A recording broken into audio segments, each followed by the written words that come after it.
सभी नेतागण, मेरे प्यारे भाई और बहनों, मुझे इंडिया गठबंधन की ओर से इंडिया गठबंधन की 5 सूत्री मांगे पढ़ने के लिए कहा है। इससे पहले कि मैं ये शुरू करूं, मैं एक छोटी सी बात आपके सामने रखना चाहती हूं। देखिए, ये दिल्ली वाले जानते हैं कि ये दिल्ली का सुप्रसिद्ध रामलीला मैदान है। यहाँ बचपन से मैं आ रही हूँ।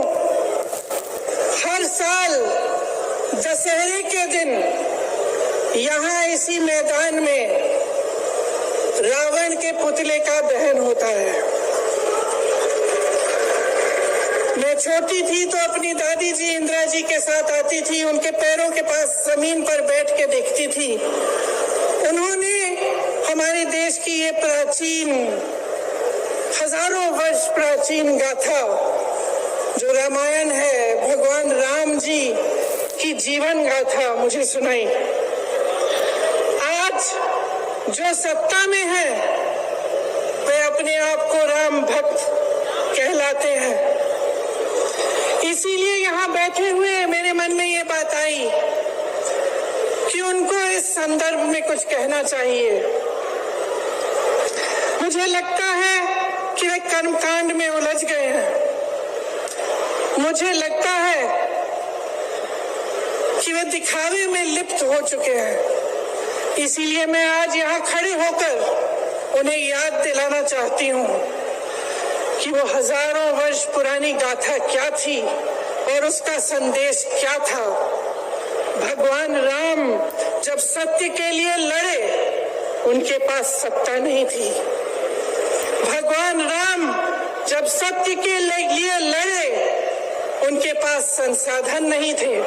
उनके पास तो रथ भी नहीं था। रथ रावण के पास था, संसाधन रावण के पास थे, सेना रावण के पास थी, सोना रावण के पास थी। वो तो सोने की लंका में रहता था। भगवान राम के पास सत्य था, आशा थी, आस्था थी, प्रेम था, परोपकार था, विनय था, धीरज था, साहस था और भगवान राम के पास सत्य था। मैं सत्ता में बैठे हुए सरकार के जितने भी सदस्य हैं, अपने प्रधानमंत्री नरेंद्र मोदी जी को याद दिलाना चाहती हूँ कि इस जीवन राम भगवान के जीवन गाथा का क्या संदेश था।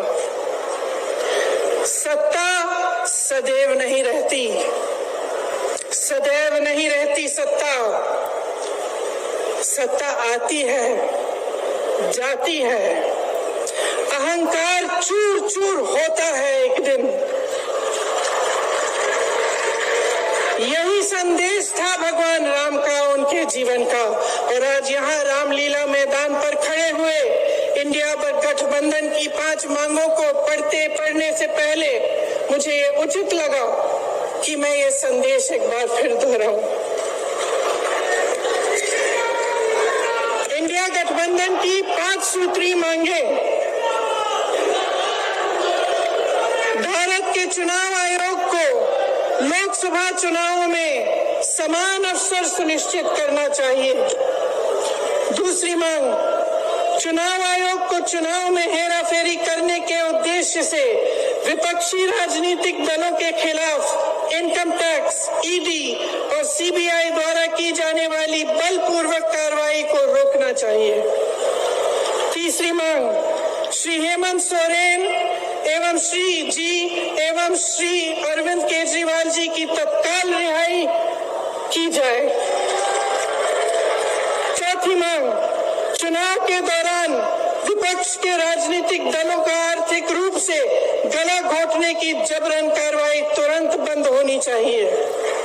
पांचवी मांग, चुनावी बांड का उपयोग करके बीजेपी द्वारा बदले की भावना, जबरन वसूली और धन शोधन के आरोपों की जांच के लिए सुप्रीम कोर्ट की निगरानी में एक एसआईटी गठित हो जानी चाहिए।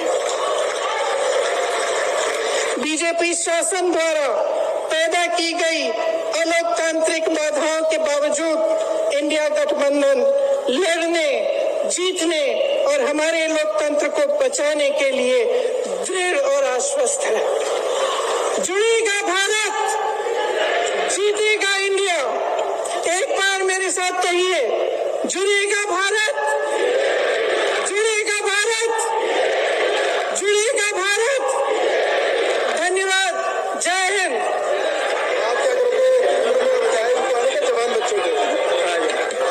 अब मैं सभी लीडर से कहूंगा कि वो मंच पे आके एक फोटो, साझा फोटो एक साथ कराएं।